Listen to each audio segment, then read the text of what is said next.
Bueno, para darle continuidad, vamos a hablar de cuáles son las consideraciones y requerimientos para el uso del biogás.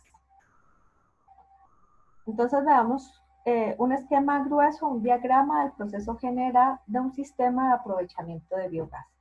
Entonces, ¿qué tenemos? Tenemos una unidad que nos produce el biogás, el biodigestor, esa unidad productora, y ese gas, si nosotros lo queremos usar, le debemos dar un tratamiento.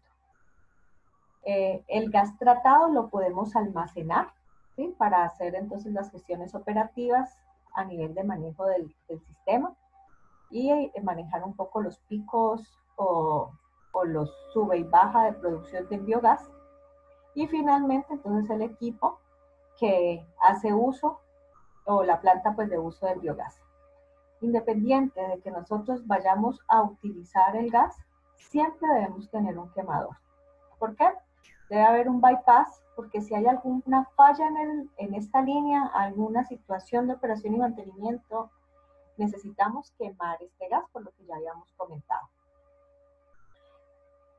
Paralelo a todo esto, hay mucho equipo de control, monitoreo y seguridad. No voy a entrar en el detalle de él, porque bueno, uno no maneja toda la especificación técnica de ellos, y pues hay muchas personas que se dedican a este tipo de elementos, que sí quisiera citarlos para que tengan en cuenta pues que son sistemas complejos, que tienen alta demanda a nivel de equipos de seguridad y protección, pues considerando que estamos manejando un gas que es inflamable. Entonces, pues tenemos equipo de conducción y monitoreo, van a haber filtros, van a haber trampas de sedimentos y condensados. Se van a manejar entonces temas de presiones también, entonces hay que cuidar mucho sobre presiones y vacíos. Válvulas para controlar el flujo, como tenemos un gas inflamable, entonces arresta flamas, que controlen, no vaya a ser que, por ejemplo, la llama se devuelva de aquí para acá. Válvulas de corte térmico, estar monitoreando presiones y caudales del biogás y también la composición, que va a ser un indicador también del funcionamiento entonces del biodigestor. Entonces, el quemador, que es una de las primeras etapas o que tenemos ahí paralelas a la gestión del biogás, que teníamos aquí en el bypass, hay de muchos tipos, hay cerrados, abiertos, semiabiertos, normalmente son en materiales metálicos y pues esto los conseguimos con proveedores acorde a nuestro caudal de diseño. Con respecto al tratamiento del biogás, entonces recordemos que el biogás tiene una composición donde hay metano, CO2, sulfuro de hidrógeno, hay vapor de agua, es un gas con bastante concentración de agua, siloxanos, amoníaco, compuestos orgánicos volátiles. Y quisiera entonces retomar un poco este tema de los siloxanos. ¿Qué son? Los siloxanos son productos que encontramos y que están siendo eliminados en las aguas residuales. ¿De dónde vienen? Bueno, de todos los productos cosméticos que han usado en sus materias primas, siliconas, y entonces esto pues al jugarnos, al estar presentes en el agua residual, los vamos a tener en el sistema. Entonces, al producir biogás, los siloxanos de bajo punto de ebullición son destilados y se incorporan a la corriente de biogás. Posteriormente se enfrían y pueden solidificarse. Entonces, aquí está el problema de estos gases, que me pueden generar bloqueos en válvulas, en equipos, en conducciones, porque se solidifica. Y en la combustión se transforman en dióxido de silicio y también es una sustancia sólida con un alto punto de fusión que se deposita entonces en los mecheros, en los intercambiadores y causan obstrucciones. Y por lo tanto, entonces, pérdida de la capacidad de intercambio y deterioro por abrasión. Entonces, como mencionamos en aguas residuales, pues nosotros siempre trabajamos con un objetivo de tratamiento. Entonces también el nivel de tratamiento que yo le voy a dar al biogás, pues va a obedecer para qué lo voy a utilizar, en dónde lo voy a implementar, porque las necesidades van a ser diferentes. Entonces, ¿cuál es mi objetivo de tratamiento? Vamos a revisar esta tablita 6.1. En general, para todo este tema, estoy utilizando esta guía. Es una guía que ya hemos venido utilizando también para otros temas y que condensa muy bien estas temáticas. entonces aquí esta tabla, por ejemplo, nos resume los componentes o parámetros que tenemos en el biogás y depende del tipo de uso, cuáles son como las concentraciones máximas que nosotros podríamos tener, ¿cierto? Entonces, para cada compuesto, perdón, está entonces los límites en cada uno de los parámetros, ¿cierto? Asociados pues al objetivo de tratamiento.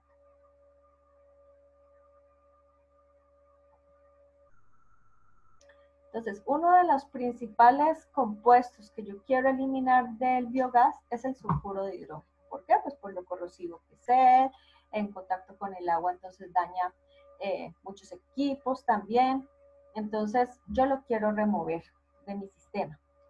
Quiero eliminar la humedad también, porque reacciona entonces con estos otros compuestos y yo quiero manejar un gas que esté más seco. Y pues lo que acabamos de citar, la remoción de siloxanos. Entonces vamos a hablar un poquito de cada uno. Para la remoción de sulfuro de hidrógeno hay métodos biológicos, hay métodos químicos y hay métodos físicos. Entonces, por ejemplo, si vemos este diagrama, la gama tecnológica que hay en procesos de absorción físicos, de precipitación química con diferentes químicos, de oxidación biológica y con químicos es bastante grande, ¿cierto? Y entonces también, como todo, cada opción tecnológica tiene unas ventajas, unas desventajas y unos costos asociados, tanto de inversión como de operación y mantenimiento, y que van a obedecer a la escala o a las necesidades de tratamiento del biogás. Entonces, por ejemplo, aquí tenemos diferentes técnicas para la remoción del sulfuro de hidrógeno.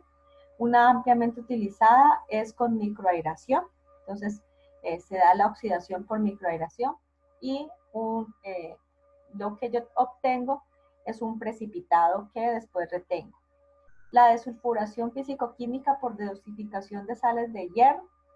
Entonces, aquí pongo algunos ejemplos. La precipitación química con cloruro ferroso. Entonces, también el tema de la precipitación. Desulfuración físico-química con óxidos de hierro y zinc. Aquí coloqué estas como del material de las esponjas de brillo, de la alambrina. Se oxidan y estos óxidos entonces me contribuyen en la remoción del sulfuro de hidrógeno. La desulfuración físico-química por absorción con carbón activado, entonces filtros de carbón. La desulfuración físico-química con soda cáustica y la biodesulfuración biológica en un filtro percolador. Entonces aquí quiero mostrar como en términos generales dibujos de la infraestructura que se podrían usar en las diferentes opciones tecnológicas. Entonces, por ejemplo, los filtros como el de la alambrina, el del carbón activado, entonces son filtros, empaques en sistemas donde yo hago pasar mi gas, ¿sí? Pasa y tiene un tiempo de residencia aquí y retengo el gas tratado al otro lado. Muchos de estos productos químicos son soluciones, entonces se maneja una tecnología que ustedes las van a ver también más adelante cuando vean emisiones atmosféricas y sistemas de tratamiento. El gas ingresa y nosotros tenemos como unos aspersores de estos químicos que se va a dar entonces la reacción en el sistema para posteriormente ya salir el gas limpio. Y pues estos líquidos obviamente tienen que ser gestionados a través de su drenaje. Y el tema de biofiltración, que es bastante interesante, nos sirve para cargas muy altas, sirve para cargas más bajas y entonces son medios de soporte donde vamos a tener presencia bacteriana de microorganismos sulfatorreductores que me van a ayudar entonces a la reducción del sulfuro de hidrógeno. El otro tema entonces es la eliminación de humedad. Entonces en eso también hay varias tecnologías. Una ampliamente utilizada es la condensación, donde nosotros hacemos entrar el gas y lo que se hace es que el gas se enfríe. Entonces estos equipos o estas tuberías que también son muy largas hacen que el gas se enfríe y entonces yo tengo el agua que se empieza a condensar en las paredes, se va recogiendo, tengo cierta pendiente y entonces voy recogiendo toda esa agua condensada en un recipiente. y entonces se me va secando el gas. Secado por absorción con sílica gel o carbón activado, medios absorbentes, y secado por absorción, deshidratación por glicol. Y en la remoción de siloxanos, pues tenemos también absorción en medios de carbón activado. El enfriamiento también ayuda mucho a la remoción de, ellos quedan presentes en el agua y entonces los retiramos en el agua que estamos condensando. Y la congelación o método criogénico. Con respecto al tema de almacenamiento en biogás, entonces es esta etapa. Como mencionaba, lo que estamos buscando es un volumen que me permita almacenar, por ejemplo, estos picos. Entonces yo tengo un consumo promedio o una producción promedio de mi biogás que la estoy utilizando en mi planta, pero puedo tener momentos picos o momentos muy bajos donde no llego al consumo promedio. Entonces pues siempre un tanque de almacenamiento me va a ayudar a regular mis flujos de caudal. Este tipo de almacenamiento se les llama gasómetros o gas holder. Hay de varios tipos, aquí estoy mencionando algunos, y normalmente buscamos que esto sea más o menos el 30% de la producción del biogás.